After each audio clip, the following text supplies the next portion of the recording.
In association with USA Ultimate, UltiWorld proudly presents the 2023 Club National Championships. Friday morning bracket play begins with this pre-quarter in the men's division. DC Truck Stop and Atlanta Chain Lightning winner feeds into the Dig quarterfinal on Pony's side of the bracket. Double Wide Revolver, RDU, Rhino Slam, Furious, and Ring, the other pre-quarters this morning as we welcome you to Southern California alongside Keith Rayner. I'm Evan Lepler. Keith, when a top seed begins nationals on Thursday morning, they're bearing down for 4 days of competition, and yet here we are, Friday morning, 9 a.m. local time. One of these top two seeds is going to see their championship dreams come to an end in just a couple of hours. One will advance and the other will fall, and these are two teams that probably had visions of advancing directly into quarterfinals of the bye. Now they're stuck in this pre-quarters round, taking each other on, and they're both athletic, hungry teams with championship dreams. The haze will fade away as the morning progresses, but Christian Boxley is fast through the mist, through the fog. They need a big game from their start today to stay alive.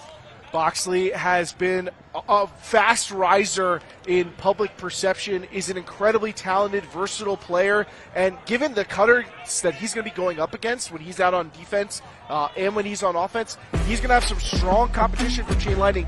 DC is going to need him to be the playmaker that we know he can be. Truck Stop lost 2 Universe Point games yesterday to Johnny Bravo and Ring. That has them at 1-2 and in the pre-quarters. But they're playing a Chain Lightning team that they defeated in the Pro Championship Finals, with Christian Boxley having a nice game in that Pro Finals on Labor Day Monday. Chain Lightning was 2-0 in pool play, and then ran into a machine buzzsaw in the second half of that final pool play game. Hayden Austin Knabb continues to be one of the emerging superstars in this division. Yeah, the former player of the year at the University of Georgia has become a club star as well. And you mentioned their matchup in the Pro Championship Finals. Hayden Austin Knabb was on fire in that game for Atlanta Chain Lightning. A dynamic playmaker downfield, flashes brilliant athleticism, but is also surprisingly savvy for a player of his age. On the way to the fields this morning, I was thinking, could Austin Knabb be a future World Games USA player? I mean, I think there's absolutely that possibility. Well, it's a hazy morning in Southern California. We expect it to burn off and become a beautiful day, but it will not be a beautiful day for one of these two teams. Truck Stop and Chain both arrived, envisioning hoisting the trophy on Sunday. The dream will only continue for one of these proud programs. It's Chain and it's Truck as bracket play begins at Nationals right after this.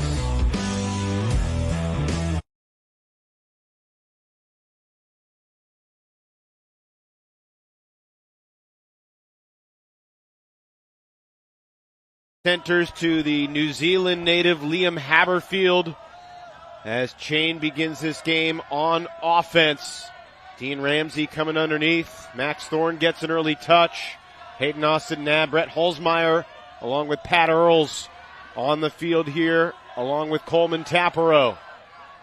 And an early huck. Austin Knabb accelerates, lost his footing, and it's incomplete. And it does not look like there's a clear call, but everybody's stopping.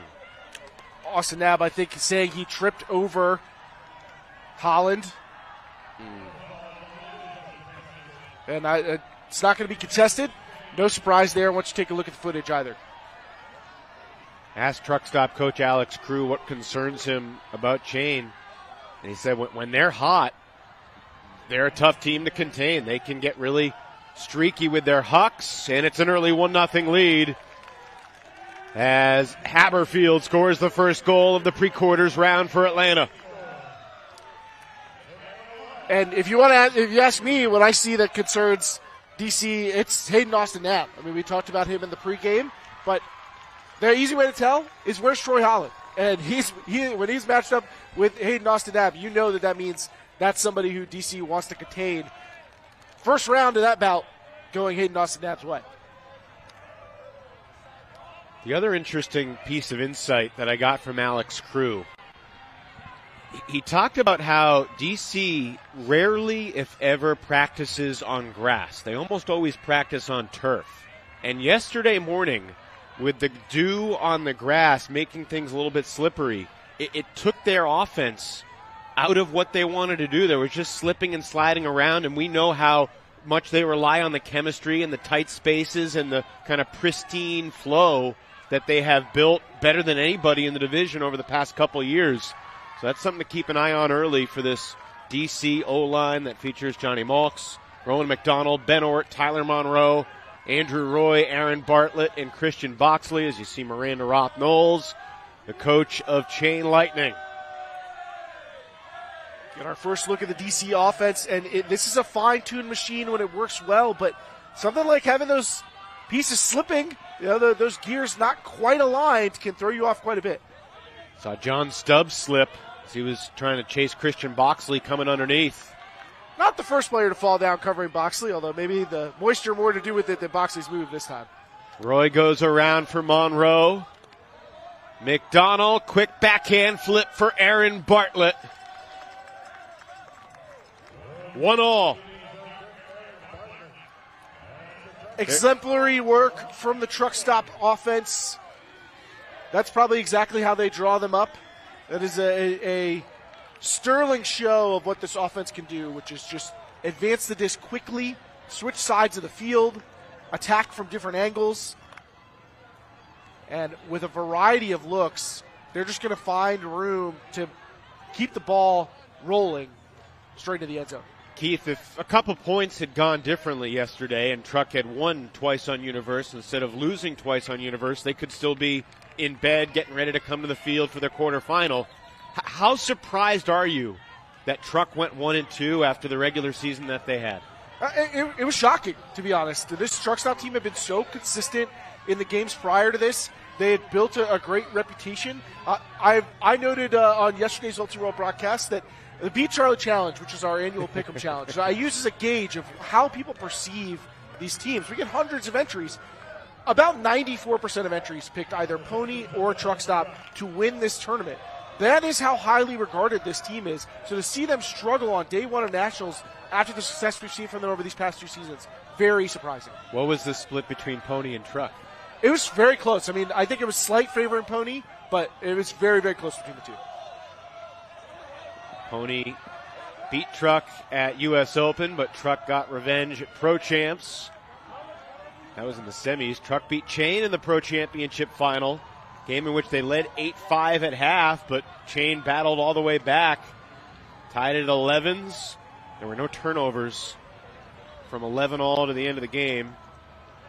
Truck Stop winning 15-14 to take the Pro Championships title in Milwaukee.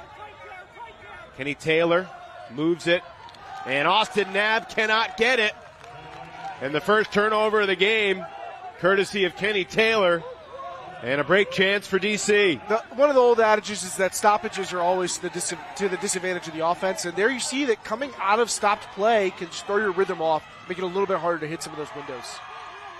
Holland swings it for Edmonds, who's become such an important anchor of this D-line offense for Truck Stop. Jeremy Knopf. Back to Edmonds.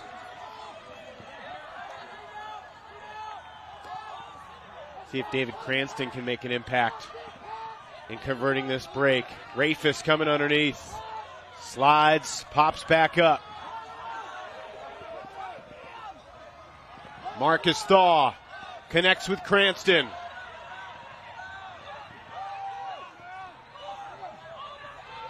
Pretty good defense from this Chain O-line. It's an athletic group, but their athleticism is being matched by the discipline of this DC D-line offense.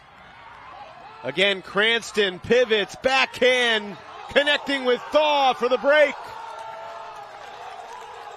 Cranston with a variety of options really just has to throw that out to that break side space because there were 3-4 different truck stop players who could have been the goal catching player on that point, but really that's a function of the system winning that.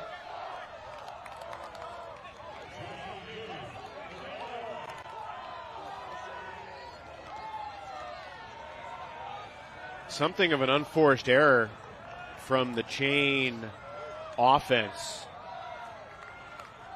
Austin Knabb was open. Taylor led him too far. And then DC showing patience. Took 15 or so throws, maybe 20 throws, but truck stop takes the first break of the game.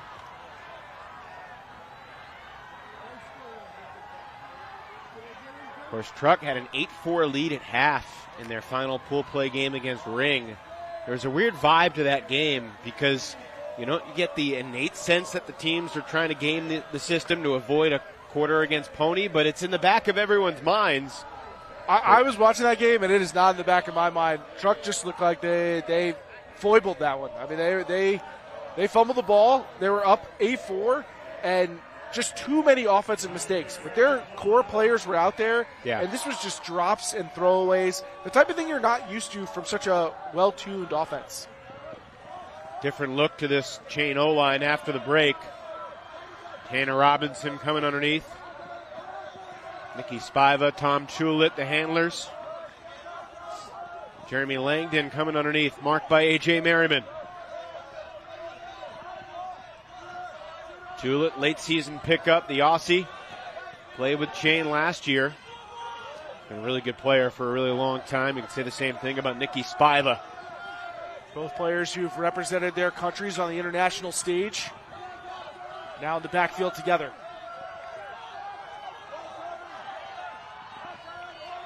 That big game experience, you can't put a value on it. Guys like Chulit and Spiva. Now Langdon on the doorstep. Moves his mark. Resets for Cupcake.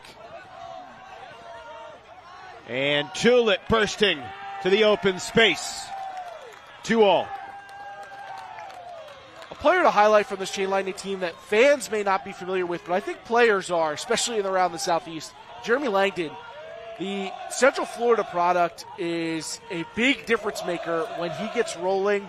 He's a strong defender, an apt cutter as well, but somebody who makes big plays and does that with regularity. But he hasn't played with a lot of big-name programs, maybe hasn't been in a lot of marquee games where I think fans may have grown to know him, but I think other players respect him. I mean, there's no question. When he is playing well and making things happen, Chain is at their best. And usually that's because he's getting blocks on the D-line, helping to convert breaks. He did have a costly throwaway in the second half against Machine when it was close yesterday. And that was a weird game against Machine in the 4-5. That's always a big one. Chain began the game with back-to-back breaks. And the number of times I've seen that this year from Chain where they get off to a scintillating start and then can't keep it rolling. There's something about this team that is streaky in a good way, but also inconsistent in a way that could see their tournament end earlier than they'd like. It felt like for a little while they got away from the Chain of old, which was known for their deep game. But this year's team feels like it's harkened a little bit back to the glory days of the national title Atlanta team. First points for Jock Nissen, Jeff Wodach, Cole Jurek, and Gus Norbaum. Out there with Monroe, McDonald, and Malks. Truck runs a deeper O-line than a lot of teams in the division. They've got a lot of guys that they trust. And to me, that felt like something that had improved about this year's DC team from last year's runner-up. It's just a deeper group that they could count on offensively. My question is, if they score here, do we see Boxley on defense next point? I would expect him to get a handful of defensive points during the course of this game if it remains close. Winner advances to play Boston Dig, who won their pool by dominating Revolver in the second half. Malk shooting. Monroe denied. Mike Kobira gets up huge. First turn for Truck. A smooth throw from Malks up the break side, but leaves a little too much air under it. And Kobira snacking on that one in the back of the end zone. Kobira has made a name for himself by making big defensive plays like that. And now John Stubbs leading the hustle, the chain lightning D-line. You can be forgiven for making that mistake. I mean, there are a lot of players who cross over from both of the AUDL programs in these team cities. I did pull up my Breeze and Hustle roster sheets on my computer because it's so similar. It's worth noting that Brett Holzmeyer also out there on this defensive point. He's a big offensive player for Chain as we see a deep shot go from Miller. Kobira with the bookends. Heck of a shot from the lefty, Adam Miller. And Chain responds with a break. We're back on serve, 3-2. Well, if you talk about a team not letting this team pick up momentum, one of the ways that you can avoid that is by not letting Adam Miller start to emotionally take over the game. He is a heartbeat player for this team. They look to him, just as his college programs did at Georgia, to be a leader for this team. He's a high-volume guy on the sideline. He brings a ton of energy, big-time leader. And when he starts clicking like this team can find that momentum that makes them so scary and makes them able to go on runs that turn over games. Miller just opening up the lefty forehand, and for Kobira, that's an easy rundown, and he's rewarded after making the play in one end zone with a score in the other. Coaches have called Kobira the Energizer Bunny. Humble but confident. 29-year-old out of Purdue with a huge sequence. One of the things that I think is interesting about the matchup between these two teams is that you have a lot of players who come from kind of humble ultimate backgrounds, you might say. Yeah. You know, college programs that aren't the marquee nationals programs outside of the University of Georgia, and you know, certainly players across both teams, but a lot of guys who've really grinded to get to this point. No question about it. That's well said. Ben Hort coming from the Netherlands. No Malks or McDonald on the O-line for Truck this time.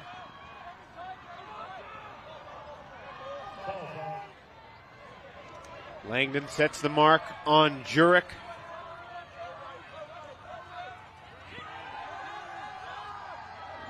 Jacques Nissen. That's nice. Roy catches the goal, and we're tied 3-3. So difficult to guard this offense when they're able to work both sides of the force, breaking around and then come back in with the soft forehand, both attacking the break side, and it asks a lot of defenses to contain that. Jacques Nissen is one of the players who have helped push this offense to the next level as his development from Brown has translated into big contributions for his hometown club team. And Brown might be considered a big-time college ultimate program, for sure. Even though, you know, athletically in other sports, they're an Ivy League school that's not thought too much about. In ultimate, Brown is a power, and these are highlights from the Pro Championships. I mean, I remember talking with Ian Toner during that broadcast that I wanted to see Nissen more involved because he's just incredibly toolsy, incredibly clutch. I remember watching him back as a high school player, play at the high school national invite, and his throwing skill was a easy to see contribution to his team. But the growth in his athleticism and his sharpness has opened up his options as an offensive playmaker. But one of the most deft throwers you will find in club men's play. Proud alum of the DC Foggy Bottom Boys. Won a high school national title with that team. Halsmeyer back to Max Thorne. Thorne brothers have been relevant for a long time. Max and his brother Alex, stars at Pitt, winning college titles. Here's Austin Knapp. McCutcheon bouncing on the mark as Halsmeyer gets it back. Dean Ramsey could not make the clap catches. Nissen's former Foggy Bottom Boy teammate, A.J. Merriman, may have gotten a piece of it. Merriman tight in coverage, so he was right there to capitalize on the throw that was a little bit behind, but Ramsey nearly gets it right back. Holy cow. Cranston catches the ricochet, launching deep, but Holzmeyer accelerates to make up the ground. Some conversation, though, back at the throw, and I think we may have a call bringing this one back. Do have a foul call. There was certainly a bump on the release from Liam Haberfield. You can go up line. Basically just here. You have to tip this. And I cut it out in front of you. So you still could. And I was coming into the throw when I felt contact on the throw. Free throw, Liam. Free throw. Free throw. I'm going to get it. Okay. Okay, observer, there was not a travel. But he hit you, and then you started your throw motion and threw it. So all the foul was before the throw, and then you threw it. So really. The turnover. We'll start with a check. Ruled by the great Mitch Dengler, who crossed over 1,000 games observed yesterday here in San Diego. Mitch is a legend of our sport. Yep, and on to the next 1,000 now. We reset the count to 1, huh? I don't know if he's got another 1,000 in it. We'll see. For the good of the sport, it'd be great to have Mitch as long as he wants to be a part of it. Like the Dick Bavetta of Ultimate. Austin Knabb sending a moon ball. A crowd converges, and it's Dean Ramsey hauling it in, making amends. Chain holds. 0-2 score for Atlanta, and done in highlight reel fashion. Austin Knabb putting up the deep shot, and Ramsey, despite a pair of DC defenders on his case, gets away with one. See the earlier turnover, Holzmeyer's throw just a little bit behind. Ramsey not able to make the play on it with Merriman in such tight coverage, but Holzmeyer and Ramsey working together, and they get it back. It's a redemption.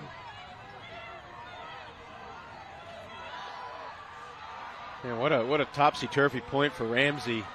Doesn't catch the under, and then he thinks he has the block. And the point ends with him catching the goal. And we got preoccupied by the foul or no foul, but Holzmeyer with a huge defensive play on a shot that looked pretty good out of Cranston's hands. And a wealth of touches on offense. I mean, he was the central focal point of that point for this chain team. And you want to talk about players who come from college programs without renown. You know, you've got Brett Holzmeyer coming from Alabama, Houston. You've got Huntsville, excuse me, UAH, yeah. Different UAHs, Houston. And then you've got Dean Ramsey coming out of Mississippi. I mean, these are not teams that you're seeing on the national stage, but players who've gotten out the mud, so to speak. Yeah, there have been some sneaky good teams from Huntsville, Alabama through the years. Not the least of which because they had the hulking Brett Holzmeyer on the roster.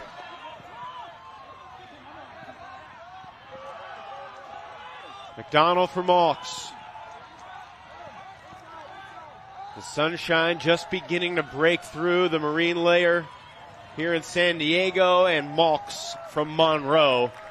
That was a typical truck stop O-point. When it all works for truck stop, it looks like they're running a drill. It looks like they're in the layup line before the game. They just open hands everywhere they look, and so much confidence and calm, and having that to turn to whenever there is a moment where your team might feel flustered, like the game is a bit on the precipice, is a great weapon for this team to settle the game and dictate the pace at which it will be played. Yeah, it's a great point. Because a tremendous group of defenders that Chain had out there barely put up any resistance at all. I do wonder sometimes with Johnny Malks, when he has a turnover early in the game, does that hinder his aggressiveness to take shots going forward?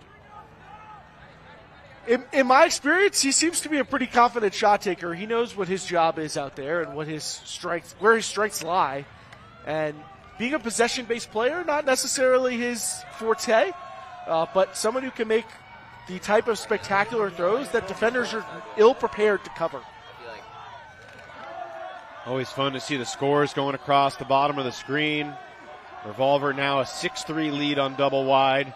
Rhino up 5-2 on RDU. Ring 4, Furious 3. That game feeding into the pony quarter.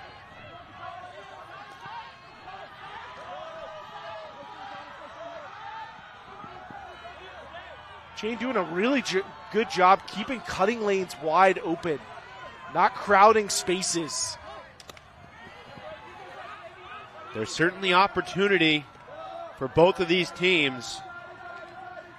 Keith, it's an interesting question, and it's premature to really discuss it in depth now, but is the winner of this game the favorite against Dig later today? Probably not, just because it's the second game of the day and Dig's playing number 1, but, I mean, Dig's not a huge favorite. It's a pick 'em either way.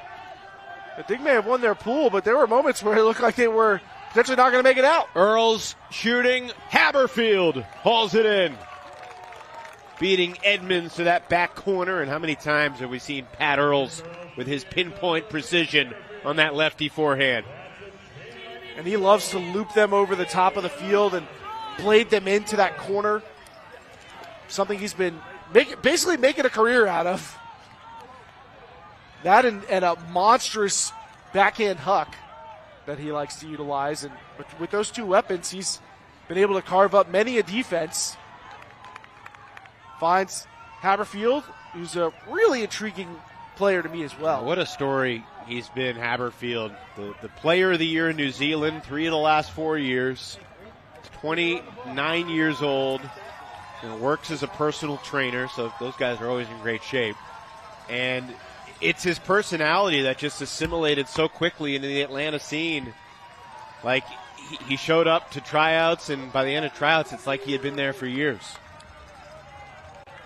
He seems like the type of player who it's just hard to mute his impact on the game because he has so many different levers to pull on to be successful.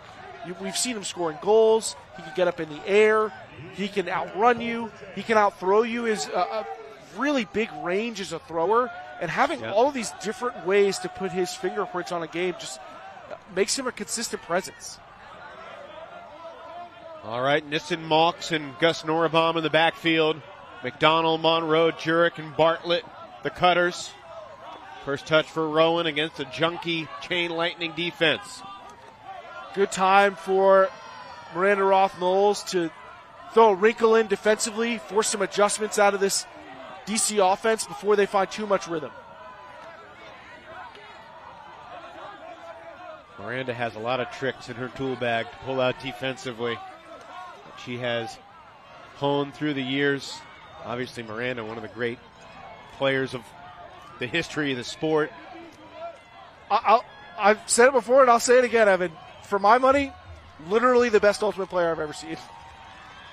I regret to say I've only really seen highlights. I never feel like I saw her play in person in her prime, which is a bummer. Now, not every great player could be a great coach, but Miranda has a great background of coaching at high levels across so many different contexts, different types of divisions, players, other countries, and all of that has really expanded that playbook that she has. She was a great basketball player, too. High school star at Paideia. First time I ever met her was helping her shoot free throws when I was a junior high school student. That's amazing. You didn't take biology with her, did you? No. A lot of current Ultimate players matriculated through Paideia and had Miranda as their high school bio teacher. So far, the zone doing what it's meant to do, which is slow Truck down, but Truck has been patient. We are on serve, one break apiece so far here in the first half.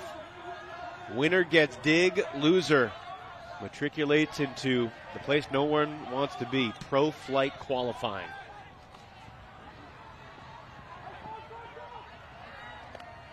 Even if DC goes on to get a first possession hold, this might be one of those points where both teams walk off feeling successful. If you're Chain, making them throw this many throws, stopping them from getting those quick, smooth scores that we've seen previously feels like a defensive win. So we see a couple of back-to-back calls. Saw one travel call where Monroe reset.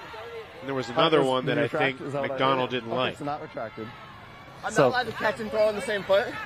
The same point? He catches and goes now. Hey. I don't think he slowed down. I think he sped up. So that's okay. So our options here, right? Contest it or come to me. So I catch and go. I'm not accelerating. Just ask. This is their whole thing. Yeah. So hey, we can come to me or we can contest, right? I just want. You want to come here? Okay. So my ruling, not a travel. Okay. It's going to be there. So how many bad ones did he call before the call? Hey. It's going to stay there. It's going to be on stalling 1. Don't have a problem with anything that happened there, except for the fact that maybe it took a little too long to get to the observer moving it along. But I mean, Tyler Monroe's absolutely right. Yeah, Tyler Monroe has a problem. He is not happy with the call coming from Fairley, who's a bit of a litigator on the field. But Rowan McDonald is something of a James Harden-esque player, someone who has found ways to be exceptionally creative. We're talking only about his basketball savvy. Rowan is not quitting on teams the way James Harden does. No. Purely from a technician standpoint. Assist for Rowan, and he barks at his opponent. 5-5 as the spice increases here in San Diego. Not quite as impactful as Rowan going up for a two-hand slam as he might have back in his hoops days, but it still got him fired up. Even just a little smooth score. But quite a bit of resistance from that chain zone, and like I said, I think both teams are going to walk off the field feeling like that was a successful point. Chain for slowing down this DC offense, and DC for standing up in the face of a new look. Somebody's not right though. For somebody that point was a loss. I think about this in Ultimate all the time. A lot of times you have competing interests, and somebody's wrong when they feel like a thing is to their advantage. Keith, if you're talking players from humble Ultimate beginnings, Rowan McDonald, I mean, has a story that is too long and complex to share here, but I mean, he started playing Ultimate in League, wanted to play college basketball, aspired to make the team at Eastern Connecticut State, found out he earned a spot as a walk-on, and then decided no, didn't want to make the commitment to play basketball, focused his energy on Ultimate, was cut from Boston Ironside a decade ago. I think it was the same year they might have cut Rowan and Ben Katz that same year. And Ironside still made semis, but it was probably the beginning of the end for that team in terms of continuing to grow talent. Are you saying that had they taken Rowan McDonald, Ironside might exist today? Yeah. Yeah. Earls shoots it. Austin Knabb, yes! Did he hang on? Oh my. You need to maintain contact through the ground. It's up to Mitch Dengler to decide whether he had it long enough.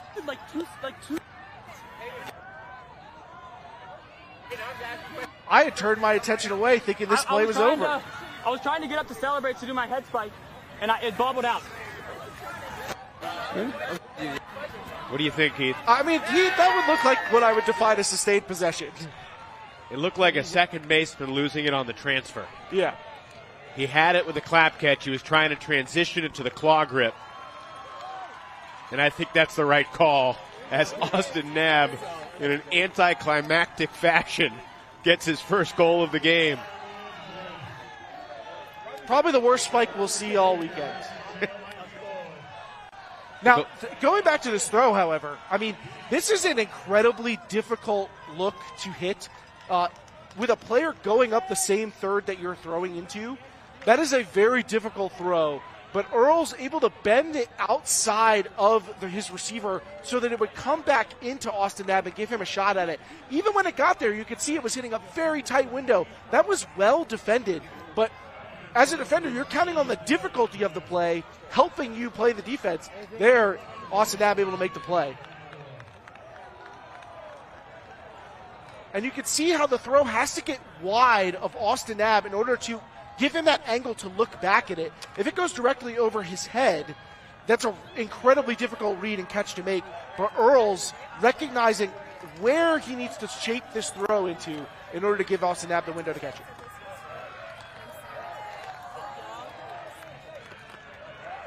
You never played for a team that Miranda coached, did you? I have not had the pleasure of being coached by my own Ultimate Hero, no. Thanks for rubbing it in, Evan. You're not alone. Fair. You got to meet your Ultimate Hero many times. And pick her brain. I mean, I've been very fortunate. And one of the joys of Ultimate is that players of all skill levels get to interact with really one another and learn from each other. Yeah, that's a great point. Huge part of this community, what makes it special. Chain leads 6-5. Truck got the first break. Chain got the second. Each offense has held on their last 2 points without a turn. Only 4 total turns in this half.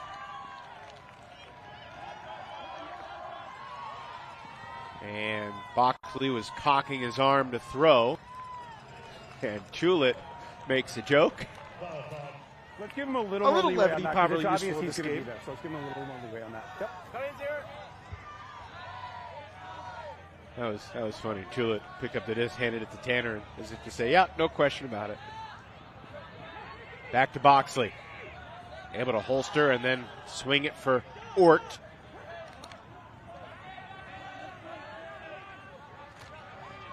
Wodach, a member of Truck Stop since 2009, still catching goals at bracket play at Nationals.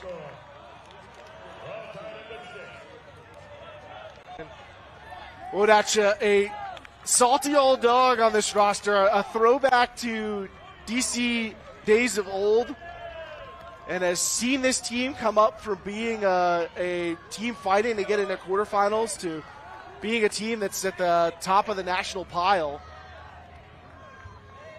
Coming out of Bucknell. An accomplished cutter, though, who brings a lot of veteran savvy. And take another look at the high angle. You can see, if we pause this here, you can see this poach that we have on the field cutting up some of this space, trying to take away that front cone attack.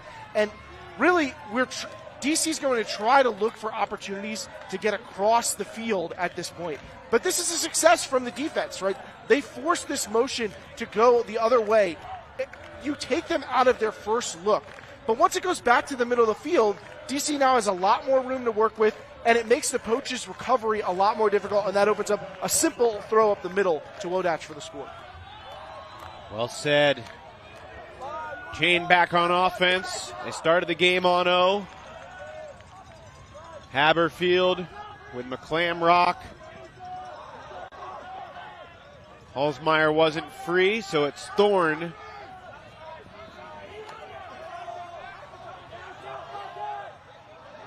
Haberfield looking downfield, not there. Back for Tapero.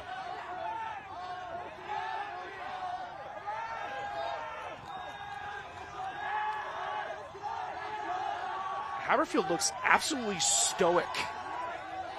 I'm pretty sure this is his first club national championships, but he does not look like it's his first rodeo. Played Worlds in Cincinnati last year with Ellipsis, but it's a different feel at Worlds than it is at Nationals, that's for sure. Ramsey, tight space for Holzmeyer.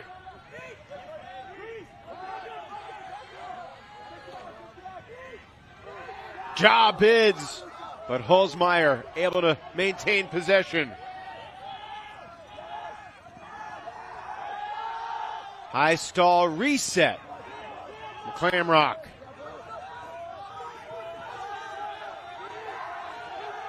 Holzmeyer just absolutely throwing that one open to a player at a standstill. Downfield, oh, what a throw. Austin Knapp leading Haberfield to the goal line. And a little push pass flip for Coleman Tapero. Welcome to Nationals, Liam Haberfield. It's like you've been here forever. Talk about confidence. I mean, ice in the veins, just steps right up and tosses the push pass around the mark. But it's Hayden Austin Knapp's throw that broke open the defense. And I think you can start to see a contrast in how these offenses are attacking. DC operating in a lot of small spaces, hitting a lot of more technical angles, while Chain opening up the field more and throwing wider passes to space.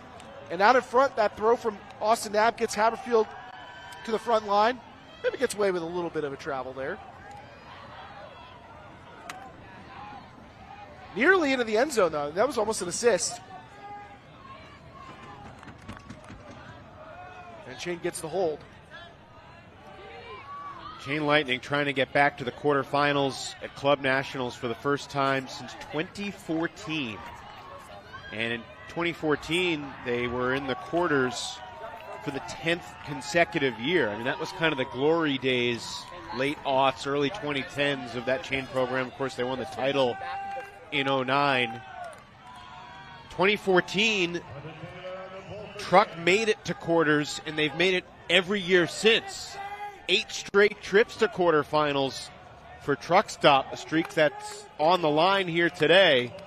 Last time Truck didn't make quarters, Keith, was 10 years ago when they were beaten on Universe in pre-quarters by Chain Lightning.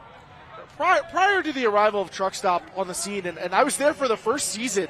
I was at tryouts, trying out for the first year that this Truck Stop team existed. Were you really? Yeah, I did not make the roster. I got to go to some tryout tournaments, though. But they settled the DC scene that had been a little fractured prior. They were preceded by teams like EPIG and Potomac. But now that this Truck Stop team has arrived, they've started to establish themselves in a way. This Chain Lightning team, I mean, they go deep in the history books. What year was that, and who was the best player at tryouts? Oh, the best player on that team, I'm not even sure exactly who that might have been. Or to Boxley. There were a pair of twins from the University of Maryland who were real playmakers, though. This almost nobody from that group is still on this team now. I date myself. This unit has developed all on its own, and part of that is the growth of Youth Ultimate in the DC area.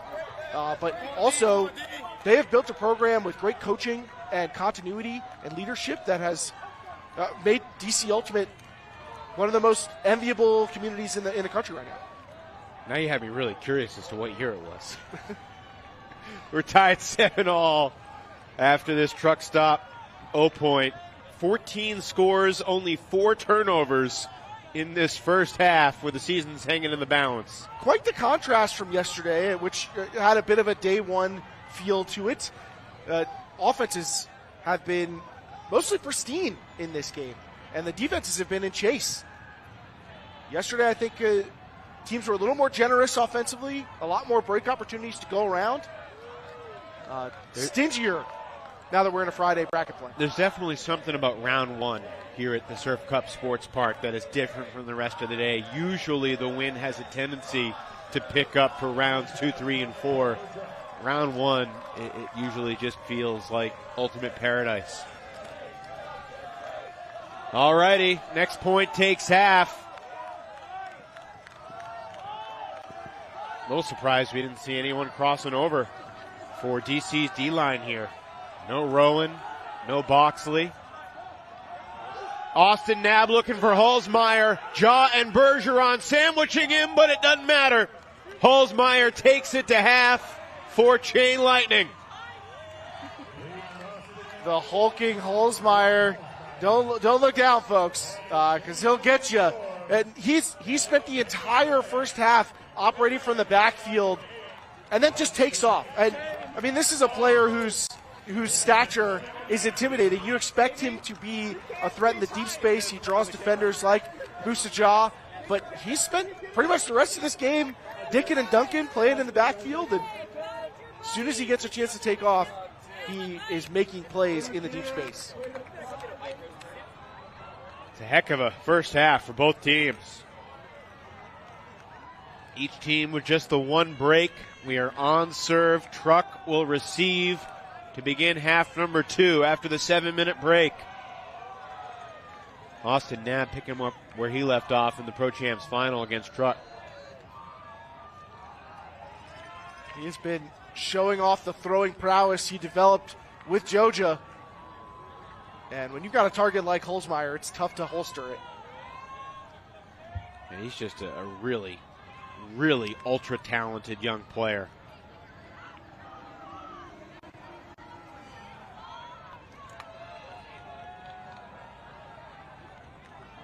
Plays it up for the camera.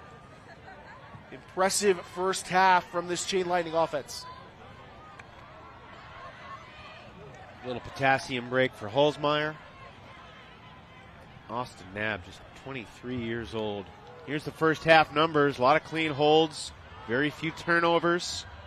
It was Truck that had the second break chance that they did not convert because of the Holzmeyer block on the end zone to our left. Thin margins, as you would expect from a game where the scoreline is this tight. So it's anybody's game as we approach the second half. And this is coaching time. I mean, this is when you're making your adjustments, and we'll see which coaching staff can fine-tune things just enough to take advantage in the second half. Winner takes on Dig in round 3 today for a spot in the semifinals. Elsewhere in the men's division right now, Revolver leading double wide 10-5. Rhino up 8-5 on RDU. Ring and Furious 6-6 as of last update. Pony Furious in a quarter would be a matchup that few predicted. We'll take a timeout. It's halftime here in this men's pre-quarterfinal on Friday morning at Nationals.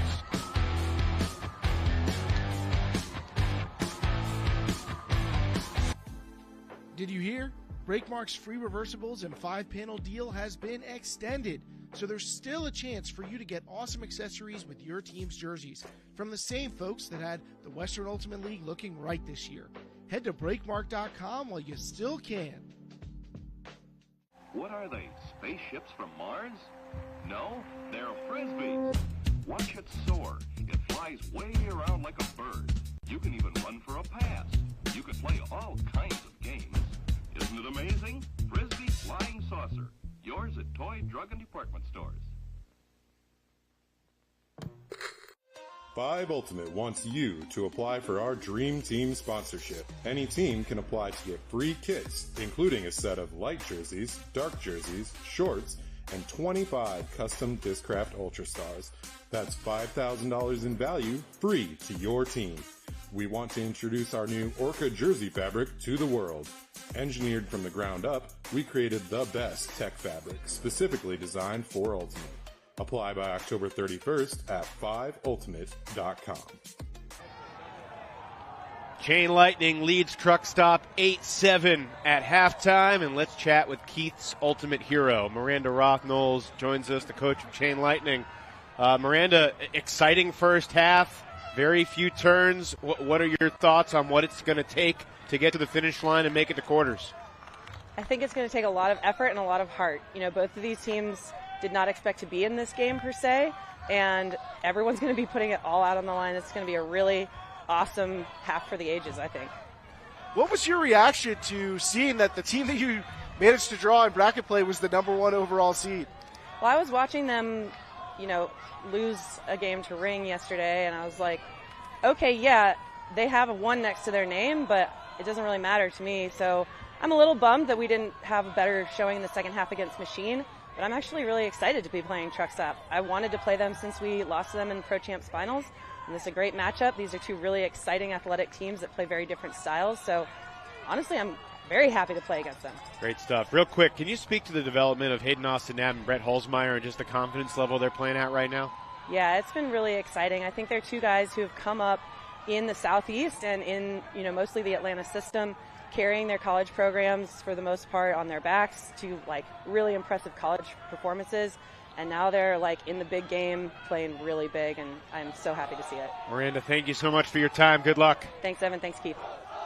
Miranda Roth-Knowles, the coach of Atlanta Chain Lightning. And look, heart and energy and effort all matter. It's going to come down to execution, though, and both teams in the first half were executing at a really high level. Few mistakes to be made, but these defenses have been there to jump on them. These have not been just turfs and throwaways. Defenses have been getting blocks, but can they create more opportunities is going to be the big question. These are two accomplished offenses who have a clear identity that they've honed over the course of not just this season, but previous years. The defenses are going to have to find ways to disrupt them because the opportunities may be few and far between. This could come down to a single break chance, a single red zone possession between these two teams. 8-7, Atlanta leads, only one break per side. Let's get a quick comment from DC Truck Stop coach Alex Crew. Thanks for joining us, Alex. Hi. What would you say about that first half, and what's it going to take to win this thing? I mean, they're a very good team. They do a nice job getting their athletes out in spaces to give them good angles to go attack the ball. A lot is going to come down to making those shapes a little tougher, making the angles tough, making it be a little more, more opportunities to go wrong, and give ourselves a chance to then grind on the turn. When you're playing in a game where there's so few turnovers, what do you have to emphasize to your defense to make sure that they can capitalize on the chances they might get? It's all about discipline, not getting greedy, not getting too excited, but falling back on the things that you've drilled all year. Alex, good luck. Enjoy the moment. Thank you.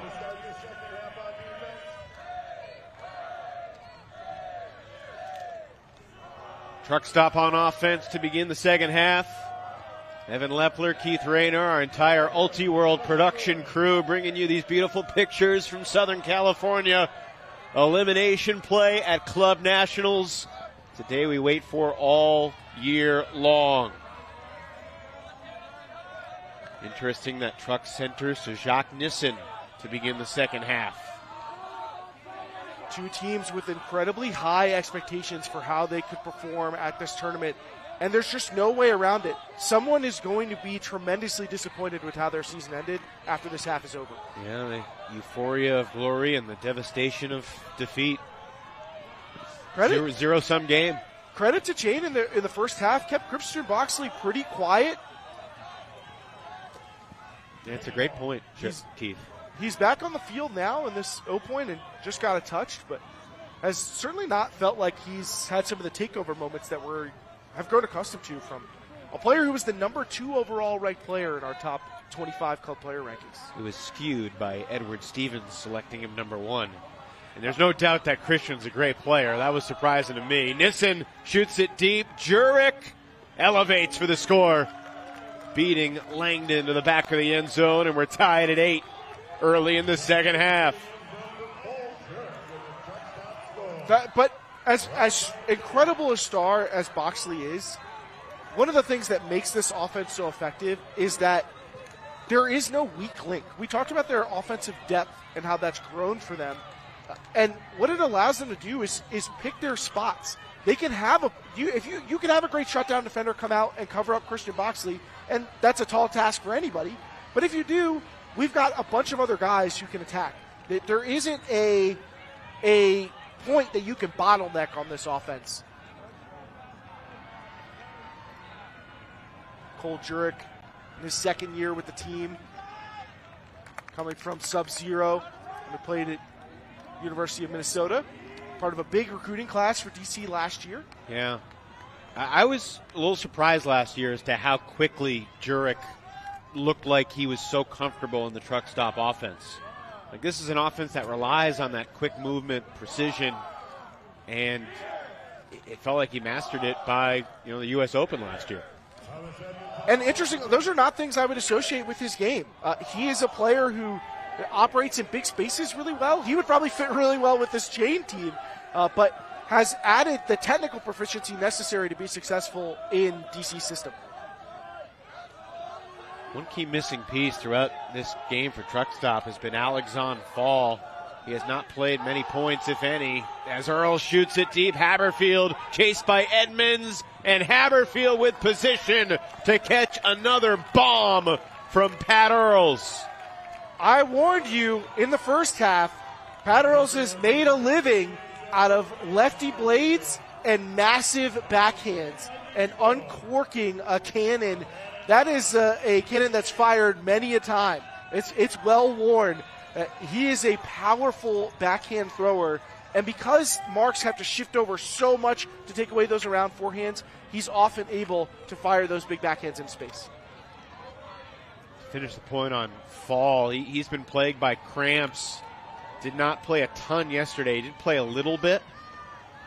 But he's had a phenomenal season. And look, DC's got a lot of great defensive players, but they're a different level when Fall's on the field. Without Fall, Chain's been able to take what they've wanted. It's easy to picture Alexander Fall being the player tasked with covering Liam Haberfield.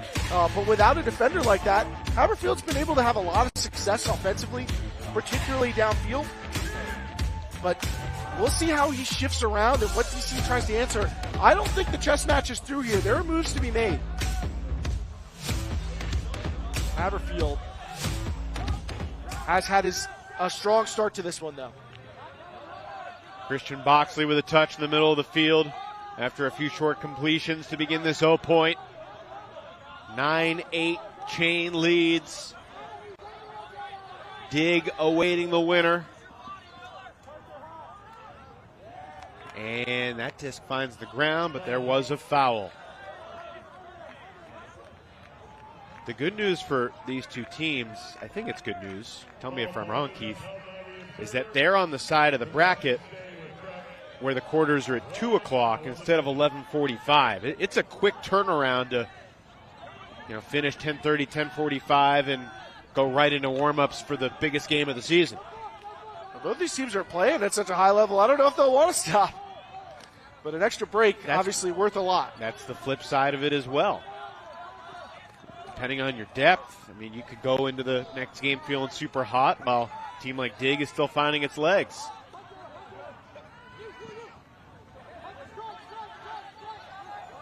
Rowan to Nissen.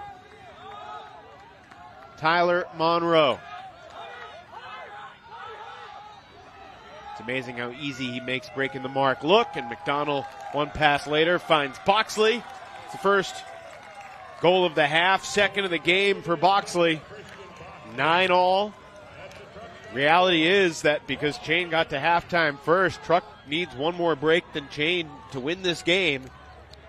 If we hold with no turns the rest of the way, Truck season is over. 4th assist for Rowan McDonald, and you do wonder if we're going to see him and Chris Boxley and some of these other O-line players cross over some. But the problem hasn't been getting the disc, it's been, or the problem hasn't been being effective with the disc, it's getting it in the first place. So they're still sending out these defenders, hoping that they can get some takeaways, but McDonald's been doing his job on the O-line. And, I mean, you're just not going to find a team that as a whole is a better break-throwing team than this DC squad. 4 assists for Rowan McDonald. Rowan now 34 years old. You getting heckled by AJ? Yeah, AJ Merriman says, what marks? We can't break the mark if they're not even there yet. So that gives you actually an idea, a view into the ethos of the offenses. Why break the mark when we can just move so quickly it's not even there? Earl centers to Haberfield. Holzmeyer taken off from the handler space. Yeah, now that's a classic right out of the old school playbook, the handler deep cut. But especially effective when you've got players like Haberfield and Holzmeyer who are operating as your handlers. Austin Knabb, marked by Bergeron. Resets for Holzmeyer. And Haberfield. You talked about it before. For a guy like Liam Haberfield, to be on this stage for the first time and look as comfortable and confident and effective as he is just remarkable. And we know there are a lot of great players around the world. But man, tight space throw, Thorne. It's not unlike what we talked about players coming from small college programs. There is unearthed talent that people just haven't had a chance to see yet.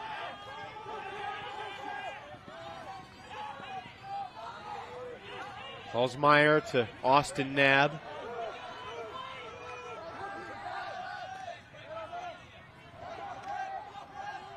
Haberfield to Earls. Inbounds, 10-9.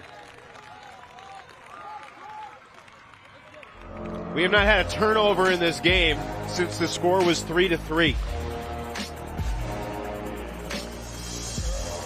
Apply today to get sponsored jerseys from VII Apparel. We'll only be selecting a limited number of teams, but any team can apply for our Supreme sponsorship to get 75% off a custom team jersey order. We've created an incredible new Eagle Eye mesh fabric line to elevate your game to new heights. It's light, stretchy, breathable, and offers anti-UV protection technology. Apply by October 31st at viiapparel.co. What are they, spaceships from Mars? No, they're frisbees. Watch it soar. It flies way around like a bird. You can even run for a pass. You can play all kinds of games. Isn't it amazing? Frisbee Flying Saucer. Yours at toy, drug, and department stores.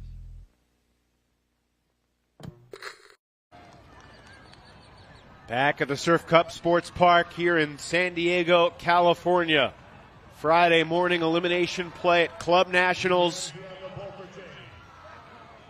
It's now a 10-9 lead for Chain over Truck. Each team had one break in the first 7 points, first 5 points of the game, actually. Truck broke to make it 2-1. Chain broke back to go up 3-2 in the Kabira bookends. Chain coming out in a 2-3-2 junk look. And Ben Ort is wide open. DC says, take that junk and throw it in the trash. Recycle it. It's not good enough. And just pull one of those two deep defenders in and send a cutter streaking into the newly vacated space. And I think players are goofing off and joking, but I do think there's a little bit of tension brewing between these two teams. And it's mostly just because of what's at stake. Both teams know that this has been a tight game, and they're going to have to do something. Atlanta's going to have to find some answer for this DC offense because Rowan McDonald and company have been scorching hot. And not a lot of plays that you're going to see on the Instagram feed because they're making it look easy a lot of the time. McDonald with his 5th assist of the game. He's thrown half of Truck's scores. And I agree with you that, Chain theoretically has to do something about the Truck smooth offense, but it's even more imperative for Truck to do something about the Chain offense, because if Chain holds 5 more times, game over, season over.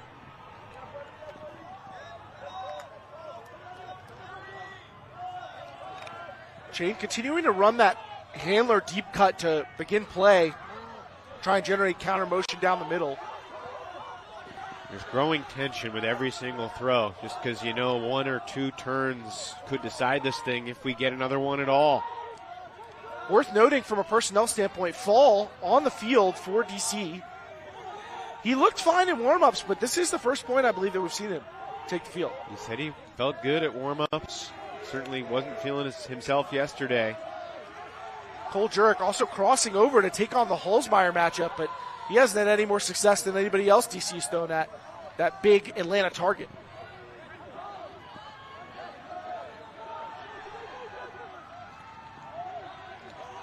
Austin Nabb gets free in the end zone again.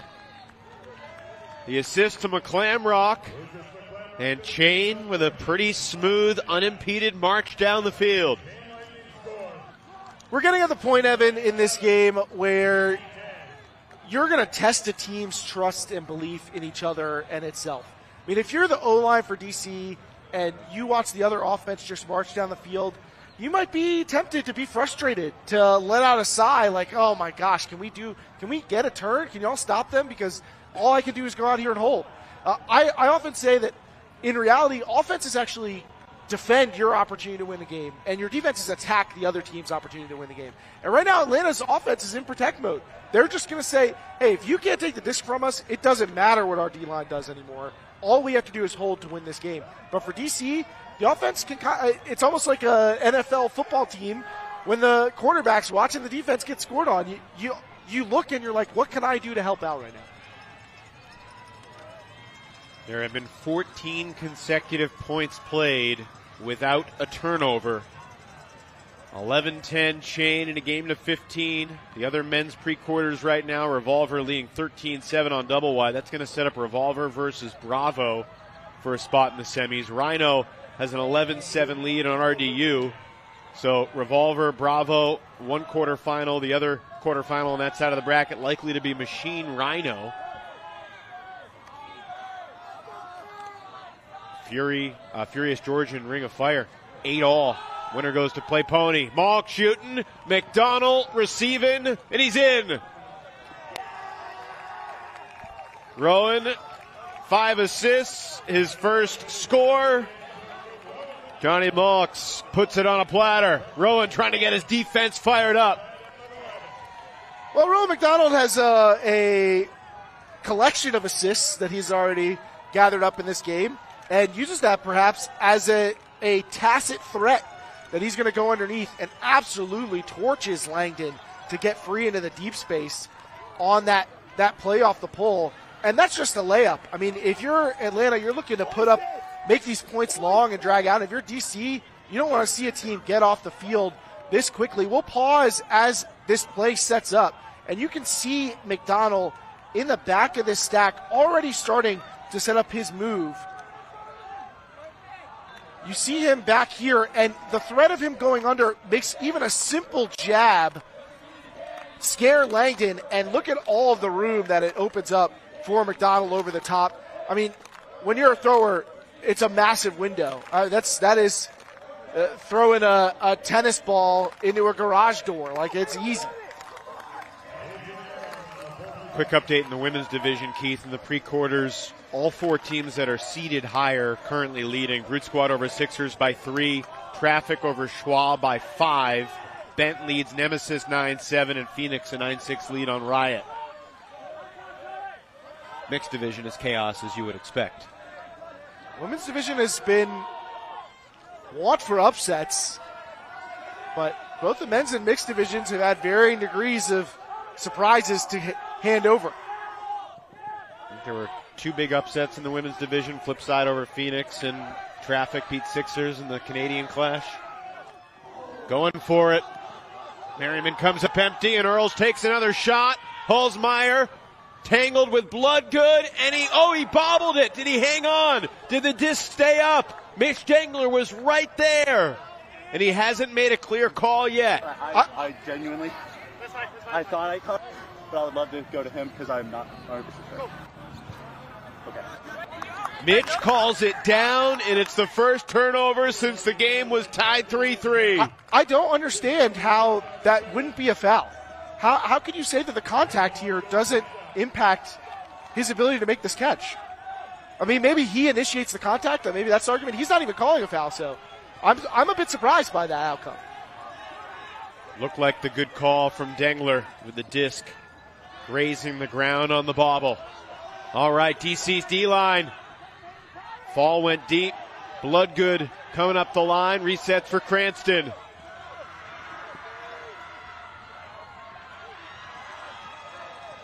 Nice job by DC to free up off the line after Cranston's upline cut pulls the defense one way. As D-lines, you can spend so much time honing your offensive possession after a turn. You get one chance in a big spot. Cranston, not sure he was intending that for Merriman, but AJ makes the adjustment and finds Alex on Fall to give Truck the lead. Instant impact for Fall, although the credit probably should go to Merriman for the heads-up play. We'll never know if that throw was going to be caught by Alex on Fall, because the successive one was Merriman in the lane, reaches up and pulls that in as if it was meant for him. Earls has been dialed in all game long, and this was another pretty good throw. Yeah, it's hard to argue that this is a look for Earls to take. You got Holzmeyer in space, smaller defender, but just a little bit off. Wow. And, you know, I can't help but think back to the end of the Atlanta Hustle's AUDL season, which concluded following a Brett Holzmeyer drop on a wide open opportunity to advance his team in the postseason. You're not alone, and that's where the thoughts wander too. Holzmeier is just an incredibly talented guy with size and skill and motor and smarts. And he's made clutch plays throughout his career too, but there have been some signature clutch plays that he has not made in massive moments that linger. See if he gets another shot. Nicky Spiva trying to engineer this mostly D-line unit for Chain on offense. Tanner Robinson lets it rip. Jeremy Langdon versus A.J. Merriman. A.J. intercepts, but a foul was called.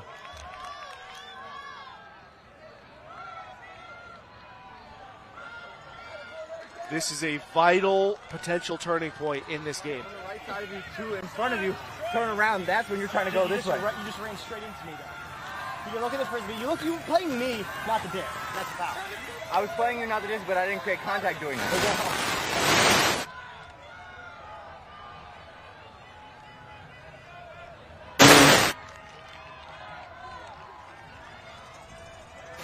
What do you think? If I'm the judge and the jury on this one, there's no foul. The observers agree with that assessment. I think Langdon creates the contact, and honestly, the player who really created the contact is Robinson with the underthrow. Forces Langdon to come back to the disc, and Merriman won the battle to that spot. AJ did a great job of establishing position without immediately boxing out to create contact. And I mean, that's the type of physicality that we often see, particularly in the men's division, where there's almost an acceptance, especially in pool play. Let's just play physical and body each other up. In bracket play, with a game on the line, you see a foul called there, but the replay showed that it was Langdon that went into Merriman. Chain down one, Truck with a break chance, making shapes during the timeout.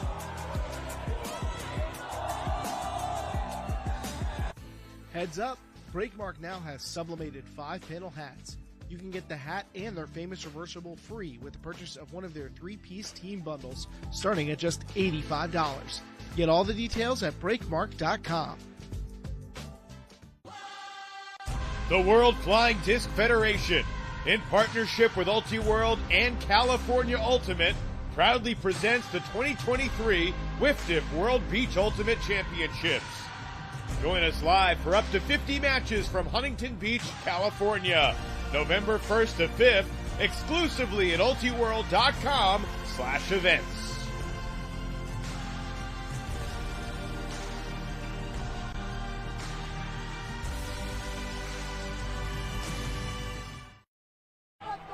Out of the timeout, A.J. Merriman with possession for DC Truck Stop. An opportunity to take the first multi-goal lead of the game for either side. Back in the end zone for Thomas Edmonds. A.J.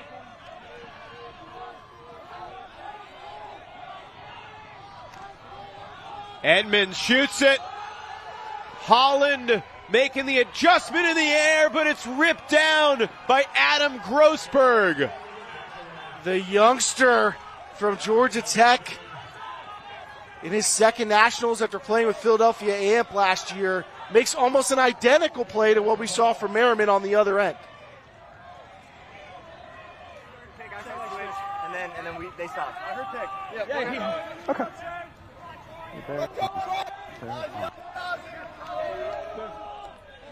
That's the first turnover for DC since the deep shot from Cranston that got D'd by Holzmeier very early in the first half. Only the third truck stop turn in the entire game. But a second chance at life for Atlanta. No question. Don't forget that this is the Chain D-line out there on offense, so after the turn they might have a little extra oomph. Up the line, deflected, incomplete. Gaeta could not squeeze that throw through Thomas Edmonds. forced that throw into a small window, and Edmonds was all over it.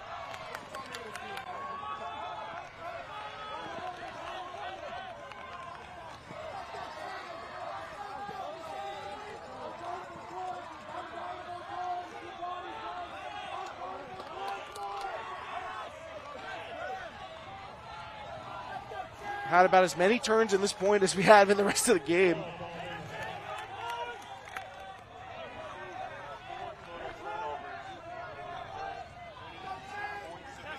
Is it contested or no contest? Okay, contest. Okay, contested. So same two. 4 total turns in the first 22 points of the game. 3 turns in the last 2 points, including this one.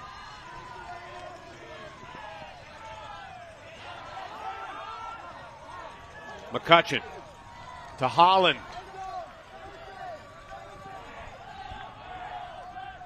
Truck so close to a 2-goal lead.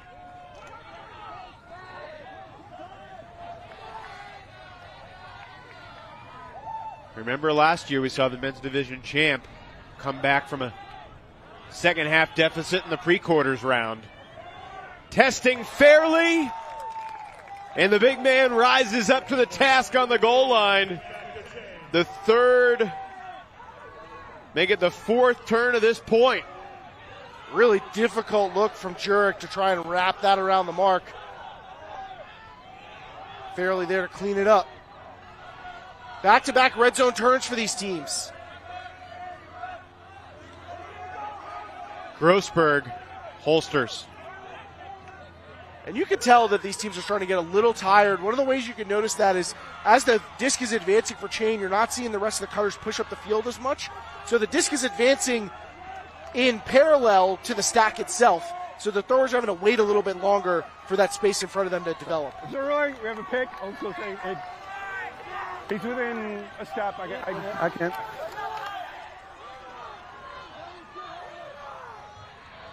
Keith Revolver finished off double wide 15-7. Rhinos up 14-8 on RDU. Ring now leads 11-8 on Furious. The other games in the men's division right now battling for a spot in the quarterfinals. 2 men's quarters at 11:45 Pacific. The other 2 at 2 p.m. Pacific. Ring, a team that's beaten both of the teams on your screen now. Chain in the Southeast Regional Final. Chulit. Did he throw a little shoulder to get open there? McCutcheon went flying. Tom Chulit is a strong, sturdy dude. No, you're back at all. You hit the back of my shoulder. My boy's just observing contact, right? I'm going to go to you. Gonna come to me? Okay. So my ruling is it was a foul. You jumped in front of their lane. It's going to be a receiving foul because the disc was in the air, right? So it's going to be here. It's going to be his disc. Call that a turnover. What's that? Yeah. No, it has to be your disc. Here. You have to pick it up. Okay. You're holding. Yeah. So the rules basically do not differentiate between offense and defense. So that's basically ruled as if McCutcheon was the receiver. I'm not sure that I see the same thing on tape. I don't understand why McCutcheon has any more right to that space than Tulit does. I agree with you. That just looks like jockeying between 2 players going up for a disc. That's incidental. Yeah, deal. Officially, there have been on your check, stalling 1. As many turns on this point as we saw on the 23 points preceding it total. And my goodness, Bergeron dropped it with Grossberg laying out, flying by. Each team has turned it 3 times on the point, and a 4th chance to hold here for this Chain. It's technically an O point, but it's basically a D-line group. It's starting to feel like a break at this point, right? This point is taking on a momentous significance.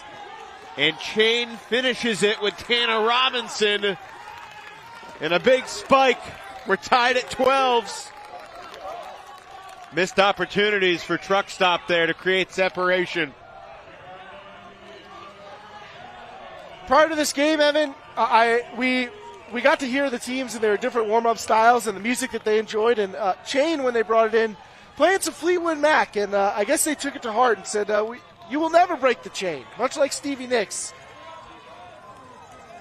What a journey that point was. You've been waiting all game to pull that one out.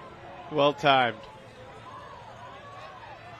Well, it is a classic groove, and the defense is finally finding some ways to disrupt the groove here. As a pair of D-lines going head-to-head, and it looked like it out there with blocks aplenty. But ultimately, it's a mistake, an execution error right here on this drop from Bergeron that sets up the conclusive score. So we're tied 12-12 here in this men's division pre-quarter. Close games in the mixed division. Currently Dragon leads AMP 10-9. Red Flag leads Mixtape 10-8. A little regional upset brewing. Been a long time since we've seen the truck stop offense. Fresh O-line. Holzmeyer crossing over to cover McDonald. Ort up the line, and Holzmeyer was poaching, and his momentum took him into Boxley. Apologies immediately, but that was some serious contact. Yeah, the apologies are appreciated, but it's on Holzmeyer to recognize the space that he's entering and if other players are occupying it. So no ill will, but that might not mean much if you take a player out of the game. I was turned away. Did Mitch Dengler go and give him a card for that? I'm not sure. Not sure either. But either way, Boxley and Holzmeyer both staying on the field. Told yes, it was a yellow card. Caution to Holzmeyer, and Monroe hits McDonald. That's 2 goals and 5 assists for Rowan as Truck takes a 13-12 lead late second half. Yeah, Holzmeyer with that poach switches off of McDonald, and it's John Stubbs who ends up covering a fellow former Boston player. But he can't do anything to stop McDonald, who takes another hard fake and jukes up the line, leaving a defender in the dust. And that has been the tale of this Atlanta defense, just struggling to find a way to contain Rowan.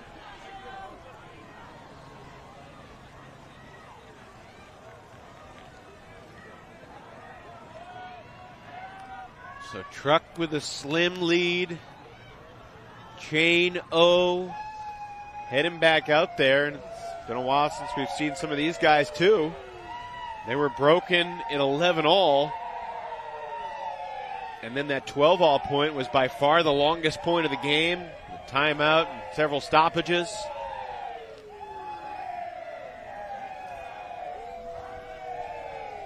Truck was the number 1 seed after the regular season, taking the Pro Championships title. They beat Chain in that final. Chain lost their regional final to Ring, but still the number 4 ranked team heading into nationals. And here they are in the pre-quarters, battling for their survival. Both of these teams blowing leads in their final pool play losses to end up in this spot. That's right. Haberfield shooting for Taylor. Bergeron unable to adjust to it in time. Taylor resets. Austin Nab. Back to Haberfield, who throws the score for Thorne. And we're tied at 13s. First deep shot I think we've seen go out from Haberfield, and well read by Kenny Taylor, who gets rewarded for generating that separation with the opportunity to make a smart read and outreads the defender to bring it in.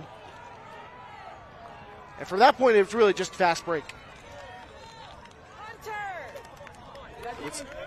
The onus is now on this Chain defense. Haberfield with the big windup to send that forehand. And then it's easy pickings.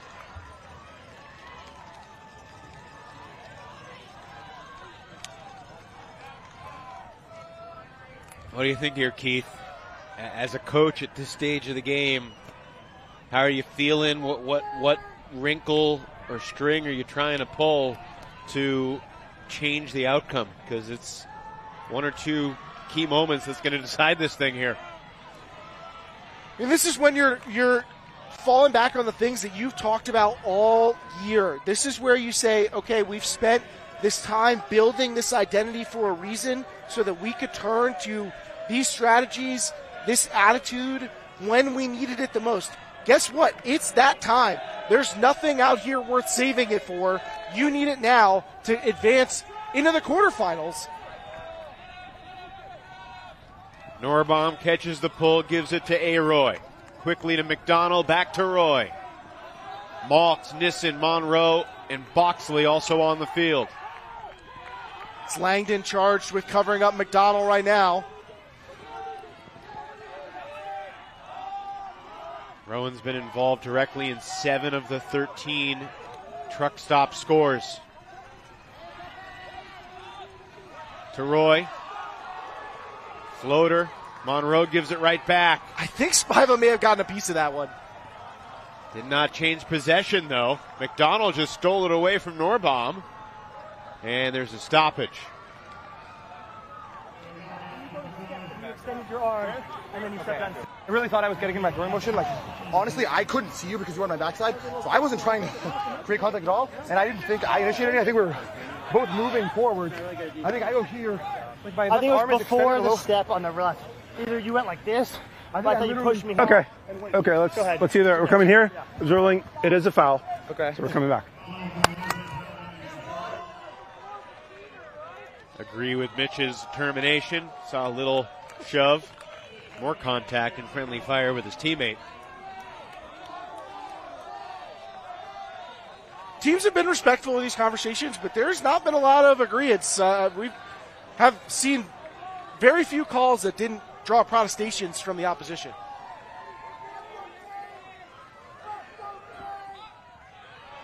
Back to Ultimate. 13 all.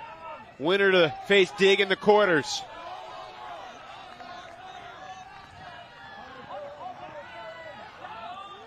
McDonald has forced a switch, so now he's got Spiva.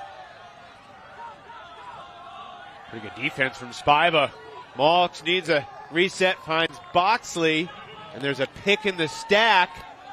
Boxley is alone by 20 yards. And he's like, were you really close to me? Stubbs, I will say, and this is common with picks, stopped play almost immediately while Boxley continued his cut, so that exaggerates the distance that might have been between them when the pick occurred. And I'm honestly surprised that you don't see more picks in this offense from DC, but it shows you how intelligently they space, even in confined areas. Boxley gets the disc anyway after the pick call. Nissen. Big fake, big bid. Grossberg pops back up. McDonald for Boxley. For Nissen. Floater to the front. Cone is good. Nissen connecting with Rowan McDonald. That was a thinking man's point there as Chain was trying some complicated defensive tactics. They switched the force. They were poaching off. They were switching on cutters going up the line, on cutters taking off the field. I mean, this was a chess match out there. This is also turning into a vintage Rowan game. 34 years old. Started with 5 assists. He's scored 3 of the last 4 truck stop goals. I'm sure he'd tell you differently, but from the outside observer, I mean, does he look any older than he did when he was trying out for Ironside? His game has certainly evolved over that time, but he's still springy and moves very well. He may be Masters eligible soon, but he's Masters eligible right now, which tells you they need to raise the Masters age.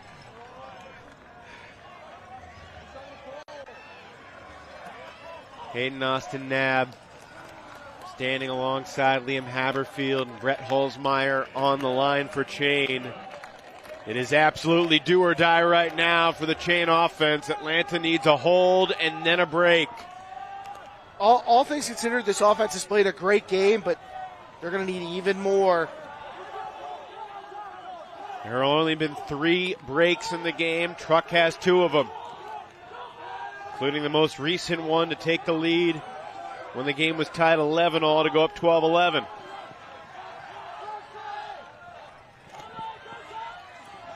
Earlier on that point, at 11-all, Holzmeyer was unable to haul in the deep shot from Earls.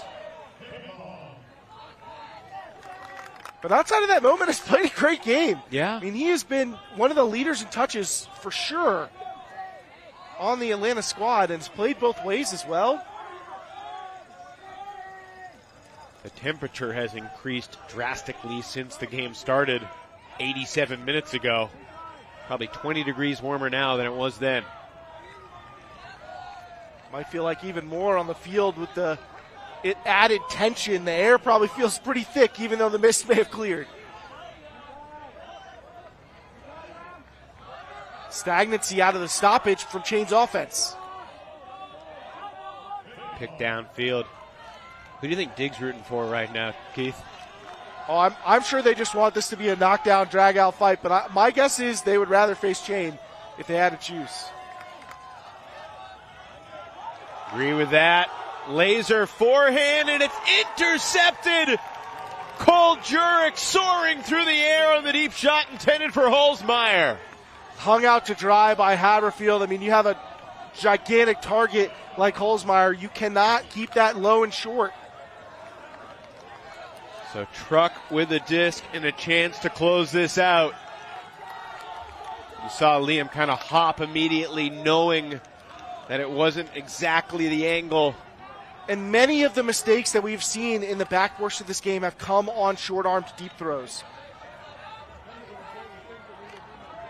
Jurek played a lot of offense. Can he help lead this line down the field? McCutcheon sets up Alexander Fall. Wanted to get it to Cranston, but the mark prevented him from doing so. Now Holland, unmarked for the moment. Defense has got to recover. They're going to get a stoppage. There's a chance to do that. But their season on the line.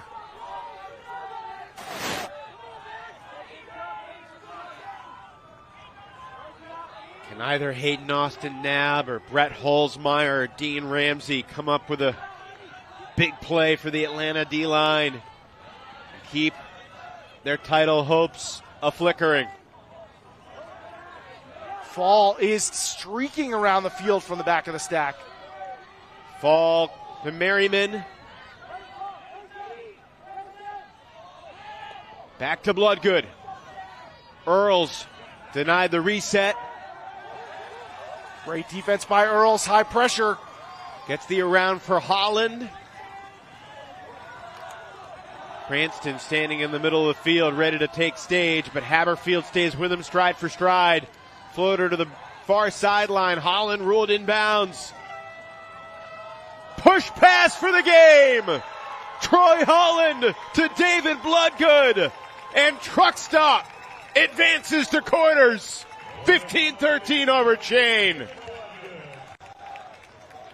It's not how Truck wanted to get to this point in the tournament, but they will move on, and their championship hopes remain out in front. They can still grasp onto that brass ring, and they had to do it with a comeback. They sure did. Down 8-7 at half. Their last deficit was 11-10, but it's their third break of the game that closes it out 15-13. Truck Stop with just 5 turnovers for the game. 3 of them were on that point at 12-11 where they had 3 chances to break. And look, Truck Stop has 3.5 hours. And then they got Dig. And I think if you told Truck, heading into the tournament, you got a quarterfinal against Dig for the right to move on and maybe play Pony in a semi, they'd probably say, we'll take that. As Bravo showed last year, it doesn't matter totally what happens on day 1 as long as you're playing great Ultimate on day 2.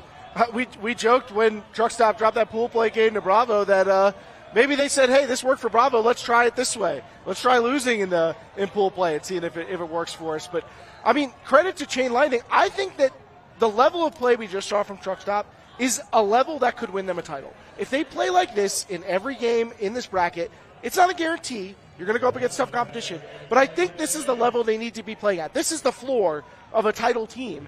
And Chain was able to run stride for stride with that for much of this game. This is going to feel like a game for Chain that they had the opportunity to win. No question about it.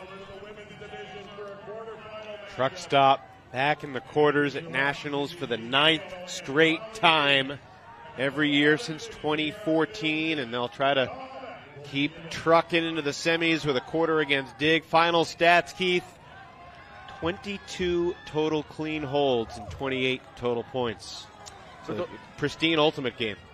Absolutely, but a little more cleanly on the Truck Stop side. I mean, you see Chain with just a single break chance. That is not going to get it done at this level.